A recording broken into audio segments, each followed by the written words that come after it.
The sophisticated models employ what's often called a dual alignment mechanism. They usually use complex embedding techniques to try and represent all entities from different sources, potentially within a single unified mathematical space, like plotting everything on one giant map. A unified space, Yeah, so they can compare things directly. that's the goal.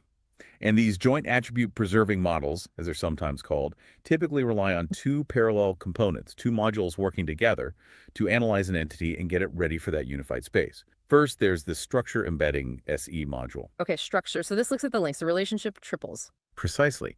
This module focuses entirely on modeling the entity's network, how it connects to other entities, the paths, the distances, the types of relationships. If you've heard of knowledge graph embedding models like TransE or maybe Rotate, the SE module uses algorithms like those. It maps entities and their relationships into this low-dimensional vector space, basically, a set of numbers representing the entity. And it tries to optimize it so that entities which are strongly connected in the graph end up mathematically close together in this vector space. Okay, so simplifying that.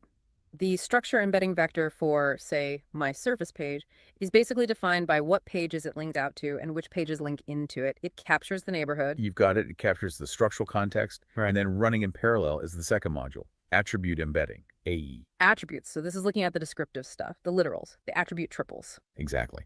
This module focuses on the correlations between those descriptive details.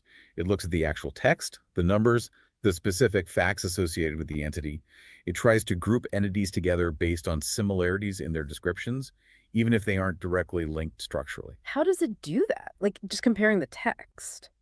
It might use techniques like analyzing the frequency of words TF-IDF, perhaps, or looking at the bag of words associated with the entity's literal descriptions. It turns those descriptive facts into its own vector representation. Wow. Okay, so two different vectors for each entity, one based on its connections, one based on its descriptions. Essentially, yes. Yeah. And they work together. And this, I think, is the absolute crucial insight we need you, the marketer, to take away from all this technical research. Relying only on having a great internal linking structure, feeding the SE module, is not enough. And relying only on having really detailed, consistent product descriptions and specs, feeding the AE module, is also not enough. You need both. You absolutely need both.